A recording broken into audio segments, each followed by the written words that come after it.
अस्सलाम वालेकुम स्टूडेंट्स, कैसे हैं आप सब। अगर आपने अभी तक मेरे चैनल को सब्सक्राइब नहीं किया तो मेरे चैनल को सब्सक्राइब करें और बेल के नोटिफिकेशन को प्रेस कर दें ताकि जो मेरी आने वाली लेटेस्ट वीडियोस हैं वो आप तक पहुंच जाएं। आज की जो मेरी वीडियो है इसमें मैं सप्लीमेंट्री प्रॉब्लम नंबर 89 को एक्सप्लेन करने लगी हूँ। तो सबसे पहले क्वेश्चन की स्टेटमेंट देखते हैं। स्टेटमेंट में क्या लिखा हुआ है। If vector A is equal to 2xz² i cap minus yz plus 3xz cube k cap and phi is equal to x² yz find del cross A. जो मेरे पास क्वेश्चन का फर्स्ट पार्ट है उसमें वो कह रहे हैं कि डेल का क्रॉस प्रोडक्ट ले लेना है आपने ए के साथ, ठीक है। और उसके बाद उसने बता दिया है कि एक गिवन पॉइंट भी है, पॉइंट 1 1 1, मतलब x भी 1 है, y भी 1 है, z भी 1 है, ठीक है। तो ये पॉइंट लास्ट पे पुट करके अपने फाइनल आंसर्स लेकर आने हैं। तो सबसे पहला स्टेप क्या करेंगे, डेल क्रॉस ए का क्या मीनिंग है कि हम लोगों ने 3x3 के डिटर्मिनेंट में लिखना है। ऊपर आई जे के लिखा जाएगा, नीचे पार्शियल डेल की जो वैल्यू है partial over partial x, partial over partial y, partial over partial z, और वेक्टर ए की जो वैल्यू है आई कैप के नीचे आई कैप वाली टर्म लिखी जाएगी, जे कैप के नीचे जे कैप वाली टर्म लिखी जाएगी और के कैप के नीचे के कैप वाली टर्म लिखी जाएगी। उसके बाद मैंने इस 3x3 के डिटर्मिनेंट को एक्सपैंड करना है। एक्सपैंड करने के बाद आई कैप के साथ सेपरेट आएगा, मतलब जिस तरह से प्रीवियस हम लोगों ने क्वेश्चंस में इसको एक्सपैंड करते आए हैं वैसे ही इसको और इसको स्किप कर देना है। आई कैप के साथ ये वाली टर्म लिखी जाएगी, जे कैप के साथ माइनस आएगा और साथ यहाँ पे ये वाला, और इसको स्किप करके लिख देना है। फिर लास्ट पे आपने के कैप के साथ इसको और इसको स्किप करके लिख देना है। फिर हम लोगों ने इसकी मल्टीप्लिकेशन कैसे करनी है ज़रा वो देखें। हम लोगों ने किस तरह से मल्टीप्लाई करना है, इस टर्म को इसके साथ मल्टीप्लाई करना है, माइनस इसको इसके साथ मल्टीप्लाई कर देना है। सिमिलरली बाकी सारी मल्टीप्लिकेशन भी ऐसे ही होंगी, इसको इसके साथ मल्टीप्लाई कर देना है, माइनस इसको इसके साथ मल्टीप्लाई कर देना है, और लास्ट पे भी इसको इसके साथ मल्टीप्लाई करके माइनस इसको इसके साथ मल्टीप्लाई कर देना है। मल्टीप्लिकेशन करने के बाद हम लोगों ने नेक्स्ट स्टेप ये करना है कि इसको y के रिस्पेक्ट से पार्शियल डिफरेंशिएट करना है। यहाँ पे 0 आ जाएगा और यहाँ पे माइनस y आएगा, माइनस माइनस प्लस हो जाएगा, हाली y आ जाएगा, ठीक है। फिर उसके बाद जब मैंने x के रिस्पेक्ट से यहाँ पे पार्शियल डिफरेंशिएट करना है तो 3z³ आ जाएगा, माइनस z के रिस्पेक्ट से करें तो 3 को अगर मल्टीप्लाई 2 को 2 से मल्टीप्लाई करें तो 4 आ जाता है, माइनस 4xz आ जाएगा।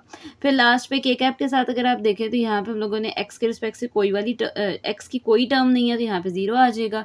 फिर y के रिस्पेक्ट से यहाँ पे भी कोई टर्म नहीं है तो 0 माइनस 0 आ जाएगा। 0 में से 0 को माइनस भी कर दे तो भी आंसर 0 ही आता है। तो के कैप वाली टर्म यहाँ पे ख़त्म हो जाएगी, ठीक है। और लास्ट जो मेरे फाइनल आंसर्स आएंगे वो कुछ इस तरह से आएंगे, ज़रा देखें। मेरे पास जो फाइनल टर्म्स बनेंगी वो क्या बनेंगी, y आई कैप माइनस जे कैप के साथ ये वाली टर्म एज इट इज़ आ जाएगी। फिर लिखना है एट द पॉइंट 1 1 1, लास्ट पे पॉइंट पुट कर देना है। जहाँ जहाँ y है वहाँ वहाँ 1, जहाँ जहाँ x है वहाँ पे भी 1 पुट कर देना है, जहाँ पे z है वहाँ पे भी 1 पुट कर देना है। पुट करने के बाद जो फाइनल आंसर्स आएंगे 1 को आई कैप के साथ अगर मल्टीप्लाई करें आई कैप आ जाएगा, माइनस जे कैप 3 1 टाइम 3, 1 का क्यूब भी लें 1 ही आएगा। 3 को 1 से मल्टीप्लाई करें 3 आ जाएगा, माइनस 4 माइनस 3 माइनस 4 क्या हो जाएगा, माइनस 1, माइनस माइनस मिलके क्या बना देगा, प्लस कर देगा, ठीक है। 3 माइनस 4 क्या हो जाएगा, -1, और माइनस माइनस मिलकर प्लस बना देगा। और मेरे पास जो फाइनल रिजल्ट्स बनेंगे वो कुछ इस तरह से बन जाएंगे, आई कैप प्लस जे कैप, और ये आपका फाइनल आंसर है ए पार्ट का। उसके बाद नेक्स्ट पार्ट है बी पार्ट। बी पार्ट के अकॉर्डिंग कह रहे हैं लिखना है, हम लोगों ने क्या चीज़ फाइंड आउट करनी है, कर्ल ऑफ फाई ऑफ ए, ठीक है। तो कर्ल ऑफ फाई ऑफ ए के लिए लिखना है पहले, एज वी नो दैट कि जब फाई को मल्टीप्लाई करें ए के साथ, वेक्टर ए के साथ, तो मेरे पास किस तरह सी टर्म्स आएंगी। फाई वाली वैल्यू गिवन है क्वेश्चन में वो लिखनी है, ए वाला वेक्टर ए भी गिवन है, दोनों को हम लोगों ने सिंपल मल्टीप्लाई कर देना है। मल्टीप्लाई करके जो मेरे पास रिजल्ट आएंगे क्या आएंगे, 2x को x² से मल्टीप्लाई करो x³ z² को z से मल्टीप्लाई करो z³ और साथ y आ जाएगा और साथ आई कैप आ जाएगा। आपने सीक्वेंस वाइज लिखना है, पहले x फिर y फिर z। सिमिलरली फिर हमने क्या करना है, माइनस x को पहले x² आ जाएगा, y into y y² z into z z² आ जाएगा, साथ j कैप आ जाएगा। फिर प्लस x² को x के साथ मल्टीप्लाई करें x³ y को y से कुछ भी नहीं है तो खाली y आ जाएगा, z³ को z से मल्टीप्लाई करो z4 और साथ k कैप आ जाएगा। ये मेरे पास इसका फाइनल आंसर आएगा। इसके बाद नेक्स्ट स्टेप में क्या करना है कि डेल का क्रॉस प्रोडक्ट ले लेना है फाई ऑफ ए के साथ, ठीक है। तो क्या मतलब कर्ल ऑफ फाई ऑफ ए का मीनिंग ये है कि डेल का क्रॉस प्रोडक्ट ले लेना है गिवन जो फाई ऑफ ए मेरे पास फंक्शन है उसके साथ। तो जब मैं इसका क्रॉस प्रोडक्ट लूँगी तो मेरे पास इस तरह से अगेन 3x3 का डिटर्मिनेंट लेंगे, उसको एक्सपैंड करेंगे और एक्सपैंड करने के बाद उसकी मल्टीप्लिकेशन करेंगे। ये वाले स्टेप्स अभी प्रीवियस क्वेश्चन में मैंने एक्सप्लेन किए हैं, तो यहाँ पर मैं अभी प्रीवियस जो पार्ट ए पार्ट में मैंने एक्सप्लेन किया है उसमें मैंने ये सारी चीज़ें डिटेल फॉर्म में बताई हैं, तो सेम वही वाले स्टेप्स फॉलो होंगे। मैं यहाँ पर इसको फर्दर एक्सप्लेन नहीं कर रही। अब इन सारी चीज़ों को मतलब ये 3x3 के डिटर्मिनेंट को एक्सपैंड करेंगे, एक्सपैंड करने के बाद मल्टीप्लाई करेंगे, मल्टीप्लाई करने के बाद उसको पार्शियली डिफरेंशिएट करेंगे गिवन जो मेरे पास वैल्यूज़ होंगी उसके रिस्पेक्ट से। करने के बाद जो फाइनल रिजल्ट्स आएंगे अगर आप देखें तो मेरे पास इस तरह से आएंगे। ये अगर इसके अकॉर्डिंग देखें तो मेरे पास जो फाइनल रिजल्ट बन रहे हैं वो क्या बन रहे हैं, लिखा हुआ है यहाँ पे, लिखा हुआ है आई कैप और ये वाली टर्म आ जाएगी माइनस जे कैप, फिर अगेन टर्म और के कैप के साथ भी टर्म आ गई है। लास्ट पे सिर्फ लिख देना है एट द पॉइंट 1 1 1, तीनों पॉइंट्स पुट कर देने हैं। जहाँ जहाँ एक्स आएगा वहाँ पे भी 1, जहाँ वाई आएगा वहाँ पे भी 1, जहाँ पे जेड आएगा वहाँ पे भी 1। ठीक है, पुट करने के बाद 1 की पावर क्यूब ले लो, 1 की पावर 4 ले लो, 1 का स्क्वायर लो, आंसर 1 नहीं आएगा। तो 1 के साथ किसी भी नंबर को मल्टीप्लाई करें तो 1 नहीं आता है। ठीक है, मतलब जो गिवन नंबर होगा वही मल्टीप्लाई करके आ जाएगा। तो जो मेरे पास फाइनल रिजल्ट बनेगा वो कुछ इस तरह से बनेगा कि 3 को 1 से अगर मल्टीप्लाई करें तो 3 आ जाएगा, 2 मल्टीप्लाई बाय 1 तो 2 आ जाएगा, 3 + 2 5 आई कैप आ गया। फिर यहाँ पे 9 आई है, सॉरी 9 को 1 से मल्टीप्लाई करें 9 - 6 क्या हो जाएगा मेरे पास -3। ठीक है, और यहाँ पे ये +3 है, 9 - 6 +3 है, बट ये माइनस जे कैप है तो इसके साथ माइनस प्लस क्या हो जाएगा -3 जे कैप। और फिर यहाँ पे देखिए -2 मल्टीप्लाई बाय 1 -2 हो जाएगा, -2 मल्टीप्लाई बाय 1 -2 हो जाएगा, -2 मिलके -4 बना देगा और साथ के कैप आ जाएगा। और यही आपका फाइनल आंसर है बी पार्ट का। फिर उसके बाद हम मूव कर रहे हैं इसके सी पार्ट पे। ज़रा देखें सी पार्ट किस तरह से आप लोगों ने करना है। सी पार्ट में जो क्वेश्चंस हैं, अब नेक्स्ट जो मैं पार्ट करूँगी उसमें हम लोगों ने जो प्रीवियस पार्ट्स हैं उसी को ही फॉलो करते हुए, जो मैंने अभी फर्स्ट पार्ट वहीं से मैंने वैल्यूज़ लेनी है, मैंने फर्दर नेक्स्ट स्टेप में सेपरेटली नहीं करनी, मैंने वहीं से वैल्यूज़ लिखनी है। तो सी पार्ट देखें क्या लिखा हुआ है, डेल का क्रॉस प्रोडक्ट लेना है डेल क्रॉस ए के साथ। तो लिखा जाएगा as we know that del का क्रॉस प्रोडक्ट अगर ए के साथ लें तो हम लोगों ने जो ए पार्ट में आंसर लिया था विदाउट पुटिंग पॉइंट, मतलब जो पॉइंट था उसको पुट नहीं करना हम लोगों ने, और पॉइंट के बगैर जब पुट नहीं किया था तो डेल क्रॉस ए का जो आंसर आया था वो लिख देना है। ठीक है, वो लिख दिया। फिर हम लोगों ने इसका अगेन इसका क्रॉस प्रोडक्ट लेना है डेल के साथ। तो ऊपर आई जे के आएगा, नीचे partial over partial x, partial over partial y, partial over partial z आ जाएगा। फिर डेल क्रॉस ए की वैल्यूज जो हैं अब आई कैप के नीचे वाई आ जाएगा, जे कैप के नीचे वाली टर्म आ जाएगी, साथ 0 आ जाएगा। और फिर मैंने आई जे मतलब इसको एक्सपैंड कर देना, आई कैप को भी, जे कैप को भी और के कैप को भी।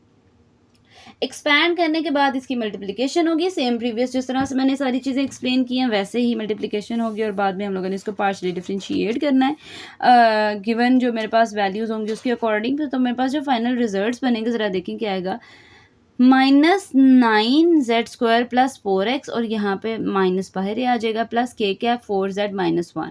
तो ये मेरे पास इसके फाइनल रिजल्ट्स बने हैं। ठीक है, मल्टीप्लाई करने के बाद पार्शियल डिफरेंशिएट करने के बाद ये रिजल्ट्स बने हैं। ठीक है, जब मेरे पास ये रिजल्ट्स बने हैं तो मैंने 9 इसमें अब पॉइंट पुट करना है। ठीक है, तो 1 z की स्क्वायर की जगह भी 1 आ जाएगा, -4x की जगह भी 1 आ जाएगा, 4z की जगह भी 1 आ जाएगा। तो सिंप्लीफाई करने के बाद जो मेरे पास फाइनल रिजल्ट्स बनेंगे वो क्या बनेंगे ज़रा देखें। लिखना है at the point I cap के साथ 9 - 4 क्या हो जाएगा 5 आई कैप, 4 - 1 3 के कैप हो जाएगा। ठीक है, और जे कैप वाली टर्म ही नहीं है तो वो हमारे पास फाइनल आंसर यही होगा। उसके बाद आपका जो डी पार्ट है उस पे देखें क्या लिखा हुआ है, लिखा हुआ है डेल का डॉट प्रोडक्ट, डेल को मल्टीप्लाई कर देना है ए डॉट कर्ल ऑफ ए से। ठीक है, तो हम लोगों ने इसको भी सेम वही वाले प्रीवियस मेथड के अकॉर्डिंग जो है वो करना है। मैंने लिख दिया as we know that curl of A मेरे पास क्या है, del cross A is equals to y i cap minus j cap 3z³ - 4x², so x z. अच्छा, कुछ स्टूडेंट ये क्वेश्चन कर सकते हैं कि हमारे पास ये जो वैल्यू आई है कर्ल ऑफ ए की, ठीक है, यहाँ पे अगर आपको सिंगल एक पार्ट आता है तो फिर आपने उस क्वेश्चन के अकॉर्डिंग उसका डेल का क्रॉस प्रोडक्ट लेके फाइंड आउट करना है। मैंने अभी चूंकि प्रीवियस जो पार्ट है उसमें ये सारी चीज़ें एक्सप्लेन कर दी हैं तो मैंने उसको फर्दर नहीं मैं एज वी नो दैट से कर रही हूँ। आप लोगों में इसे लर्न तो नहीं करना ना कि आप लोगों को इसकी वैल्यूज़ पता चल जाए, लर्न तो नहीं करना आपने। पहले इसको अगर सेपरेट कोई भी एक पार्ट आ जाता है फॉर एग्जाम्पल, तो आपने पहले इसका del cross A find out करना है और उसके बाद आपने क्वेश्चन को सॉल्व करना है। तो देखें डेल क्रॉस ए की वैल्यू हमें पता है वो पुट की, फिर उसके बाद ए का डॉट प्रोडक्ट लेना है कर्ल ऑफ ए के साथ। तो कर्ल ऑफ ए के साथ हमारे पास जो वैल्यू है उसके साथ डॉट प्रोडक्ट लिख दिया जाएगा और उसके बाद मेरे पास जो रिजल्ट्स आएंगे तो आई डॉट आई 1 हो जाता है, जे डॉट जे भी 1 होता है, के डॉट के भी 1 हो जाता है। तो 2xyz² आ जाएगा प्लस 3x³ माइनस 4xzyz आ जाएगा। ठीक है, और अब इस क्वेश्चन के अकॉर्डिंग देखिए मेरे पास के वाली टर्म ही नहीं थी, तो मैंने के साथ उसको मल्टीप्लाई नहीं किया। जे डॉट जे वाली लिखी जाएगी और आई डॉट आई वाली लिखी जाएगी। लिखने के बाद सिंप्लीफाई किया, सिंप्लीफाई करने के बाद जो मेरे पास फाइनल रिजल्ट बना है वो कुछ इस तरह से बना है, 3yz -2xyz² आ जाएगा। ठीक है, इसके बाद मैंने क्या करना है, मैंने डेल के साथ पुट करना है और पुट करने के बाद जो मेरे पास रिजल्ट्स बनेंगे वो कुछ इस तरह से बनेंगे। डेल का डॉट प्रोडक्ट लेना है, मल्टीप्लाई करना है, मल्टीप्लाई करने के बाद ये मेरे पास गिवन टर्म और उसके बाद हम लोगों ने पॉइंट पुट करना है और पॉइंट पुट करने के बाद इस तरह से मेरे पास फाइनल रिजल्ट्स बनेंगे। सिंप्लीफाई करने के बाद फाइनल आंसर्स आ जाएंगे -2i प्लस। नेक्स्ट और लास्ट पार्ट है ई पार्ट, लिखा हुआ है curl of gradient of phi of A. तो सबसे पहले फाई ऑफ ए हम फाइंड आउट करेंगे जिस तरह से प्रीवियस क्वेश्चन में किया था। फिर ग्रेडियंट का मतलब है कि डेल की वैल्यू के साथ इसको मल्टीप्लाई कर देंगे। आई डॉट आई भी 1 होता है, जे डॉट जे भी 1 होता है, के डॉट के भी 1 होता है। ये वैल्यूज़ आपस में एक दूसरे को मल्टीप्लाई करके लिखी जाएंगी। ठीक है, तो वो मैंने इस तरह से partial partial x, partial partial y, partial partial z 7 values लिख दी हैं और फिर उसके बाद इसको सिंप्लीफाई करके ये आंसर्स आए हैं। आंसर्स आने के बाद लास्ट पे हम लोगों ने देखा है कि अब आई जे के तो आ ही नहीं रहा। ठीक है, तो जब भी कर लेते हैं तो आई के नीचे आई वाली टर्म लिखते हैं, जे कैप के नीचे जे कैप वाली टर्म लिखते हैं और के कैप के नीचे के cap. Curl of del of function, given function जब भी लिया जाता है वो 0 आता है क्योंकि हमारे पास आई जे के वाली टर्म्स ही नहीं है। इसके अलावा अगर आपने समझना है तो जब भी किसी स्केलर का इस तरह से कर्ल लिया जाएगा वो हमेशा 0 आता है। ठीक है, ये थी जी आज की मेरी वीडियो। होपफुली आपको मेरी वीडियो अच्छी लगी होगी। अगर आपको मेरी वीडियो अच्छी लगे तो वीडियो को लाइक करें और सब्सक्राइब करना मत भूलिएगा। तो इंशाल्लाह जो next video further supplementary problem से रिलेटेड होगी, तो तब तक के लिए अल्लाह हाफिज़।